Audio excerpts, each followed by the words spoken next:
तो चलिए दोस्तों, आज हम एक और नई कहानी की तरफ बढ़ते हैं। इस कहानी का मुख्य भाग है चाणक्य के नियम, स्वस्थ रहना और पेट की चर्बी को कम करना। आजकल की प्रकार से जो हमारा खान पान, रहना सहना जो भी हो गया, बहुत बेहतर हो रहा है। तो इसके बारे में आज हम पढ़ेंगे। एक बार तक्षशिला के प्राचीन विश्वविद्यालय में, अब ये कहानी बहुत फेमस है दोस्तों, इसको बड़े दिल से पढ़िए। एक बार प्राचीन विश्वविद्यालय थे जहाँ ज्ञान की अग्नि दिन रात जलती थी। प्राचीन काल के विश्वविद्यालय में ज्ञान की जो अग्नि थी वो जलती रहती थी। वहाँ एक मुनि जन्मा था। उस नगरी में एक मुनि जन्मा था जिन्हें क्या कहते थे, चाणक्य। जिसे आगे चलकर इतिहास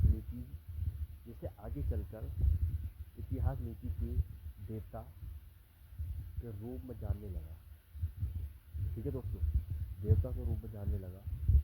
उसका शरीर साधारण था, कोई चमक नहीं थी। उसका शरीर साधारण था, परंतु बुद्धि देखी प्रचंड अग्नि समाव जैसे। जानता था कि जिस प्रकार राज्य को चलाने के लिए राजनीति चाहिए, उसकी जो बुद्धि थी वो बहुत प्रचंड थी। वो जानता था कि जिस तरह राज्य को चलाने के लिए, तो हम आगे पढ़ेंगे, तो उसी प्रकार शरीर और मन के संतुलित रखने के लिए अनुशासन चाहिए। जिस तरह राज्य चलाने के लिए राजा का बेहतर होना बहुत बढ़िया है, उसी तरह इंसान के जीवन के लिए मुख्य सीमाएं कुछ होती है। चाणक्य ने देखा कि मनुष्य की सबसे बड़ी हार तो दोस्तों, चाणक्य ने देखा कि सबसे बड़ा हार उसका इच्छाओं पर नियंत्रण ना रख पाना है। आज इंसान जो भी कुछ कहता है वो उसकी इच्छा कराती है, और इंसान अपनी इच्छा से ही वो आगे नहीं बढ़ पाता है। चाहे खान पान की हो, या धन की हो, भोजन या नींद की, ये इतनी सारी इच्छाएं होती है। उसने कहा था, जो अपने पेट पर विजय पा लेता है। अब ये देखिए दोस्तों, बहुत इंटरेस्टिंग पार्ट है। उसने कहा था, जो अपने पेट पर विजय पा लेता है वह संसार के हर युद्ध को जीत सकता है। वह इंसान संसार के हर युद्ध को जीत सकता है। इसी सिद्धांत पर उसने अपने शिष्य को सिखाया। कि मोटापा केवल शरीर का नहीं।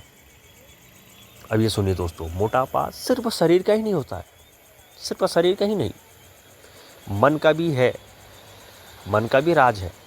जब तक मन वश में ना हो, ये देखिए दोस्तों, जब तक मन तुम्हारे वश में ना हो तब तक शरीर ना असंतुलित रहेगा। इसलिए वह हर सुबह सूर्योदय से पहले उठता। तांबे के पात्र का गुनगुना जल पीता। तांबे के पात्र में गुनगुना जल पीता। ठीक है दोस्तों, ध्यान लगाता और फिर सात्विक आहार से दिन की शुरुआत करता। यानी फल फ्रूट से दिन की शुरुआत करता। वह कहता था, क्या कहता था, भोजन उतना ही लो जितना अग्नि पचा सके। ये देखिए दोस्तों, ये सब चाणक्य की नीति के मुख से निकले हुए वचन हैं। भोजन उतना ही लो जितनी पेट की अग्नि पचा सके, और काम उतना ही करो जितना मल संभाल सके, और काम उतना ही करो जितना आपका मन जो होता है वो संभाल सके, मन वाक्युल ना हो जाए। तो यह चीज़ चाणक्य ने सिखाया कि भोजन कोई मनोरंजन नहीं। आचार्य चाणक्य ने यह भी सिखाया कि भोजन जो है वो कोई मनोरंजन नहीं है कि उसको खाते रह रहे हो। वह एक साधना है। जब हम अनावश्यक खाते हैं, यानी अति से इति कर देते हैं, हम खाते हैं, तब उसी समय शरीर ही नहीं, आत्मा भी भारी हो जाती है। तो उसी समय हमारा शरीर तो होता ही है, बल्कि परंतु आत्मा भी भारी होती है। चाणक्य के शिष्यों में से एक जो अत्यधिक मोटा था, एक दिन उसने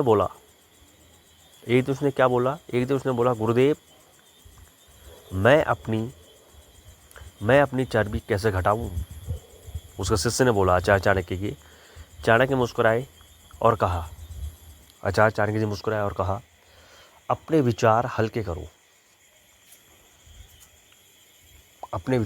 करो, शरीर स्वयं हल्का हो जाएगा। वाह भाई वाह, क्या उनने सलाह दी उसको, अपने विचार हल्का करो, शरीर खुद पे खुद हल्का हो जाएगा। यह सिखाया कि हर सुबह तेज चलो, और क्या सिखाया कि हर सुबह तेज चलो, गहरी सांस लो, कम खाओ और अधिक सोचो। ये आचार्य चाणक्य ने सिखाया और आज भी हमको पालन करना चाहिए। उन्होंने बताया कि मोटापा तब नहीं घटता जब हम भूखे रहते हैं। अब ये देखिए दोस्तों, मोटापा तब नहीं घटता जब हम भूखे रहते हैं, हम व्रत ले लेते हैं, इससे कोई फ़ायदा नहीं होता है, बल्कि तब घटता है जब हम अपने मन की भूख पर नियंत्रण करते हैं। शरीर का पेट कब घटता है? जब हम अपने मन की भूख पर नियंत्रण करते हैं, हम अपने मन को वश में करते हैं। उसने चाणक्य नीतियों में लिखा था कि जो व्यक्ति और चाणक्य नीतियों में लिखा था कि जो व्यक्ति समय, भोजन और नींद को संतुलित रखता है, जो व्यक्ति समय, भोजन और नींद को संतुलित रखता है, वो हमेशा शाकाहार आदमी बनता है। आलस्य पकड़ सकता है। तक्षशिला के प्रांगण में उसने हर दिन अपने छात्रों से कहा, शरीर को राजगद्दी की तरह संभालो, उसने ऐसा समझाया। इसका अनुशासन टूटे तो शासन भी गिर जाता है। शासन भी गिर जाता हो है। चाणक्य के अनुसार असली स्वास्थ्य जड़ी बूटी में नहीं। दोस्तों, चाणक्य के अनुसार असली स्वास्थ्य जड़ी बूटी में नहीं है, बल्कि संयम में है। आप संयम करो, संयम में है। जब मनुष्य सात्विक भोजन समय का विश्राम और नियमित समय का भोजन और नियमित सबसे जीवन जीता है, तब न केवल उसका पेट की गर्मी घटती है, तब ही उसकी पेट की गर्मी घटती है इन सब पालन करने के बाद, बल्कि उसका आत्मा भी बढ़ता है। और पेट की गर्मी भी घटती है, उसका आत्मा भी बढ़ता है। और यही कारण था कि कभी साधारण ब्राह्मण थे, साधारण ब्राह्मण नहीं थे, एक साधारण ब्राह्मण थे, अपनी बुद्धि, नीति और संयम से पूरे आर्यभट्ट के साम्राज्य निर्माता बने। उन्होंने सिद्ध कर दिया कि जिसने अपने शरीर और मन को जीत लिया। अब ये देखिए दोस्तों, आपने जो मैंने सुना ये सुनिए, जिसने अपने शरीर और मन को जीत लिया, वो संसार में सच्चा विजेता है। वही संसार में सच्चा विजेता है। इसलिए आज भी जब कोई व्यक्ति अपने जीवन से अलग, मोटापा और अस्वस्थ को मिटाना चाहता है, जो किसी चीज़ मिटाना चाहता है, अस्वस्थता मिटाना चाहता है, आलस मिटाना चाहता है, तो उसे आचार्य चाणक्य की एक ही वाणी याद रखनी चाहिए। आचार्य चाणक्य की वाणी याद रखनी चाहिए। संयम ही सौंदर्य है दोस्तों, संयम ही सौंदर्य है।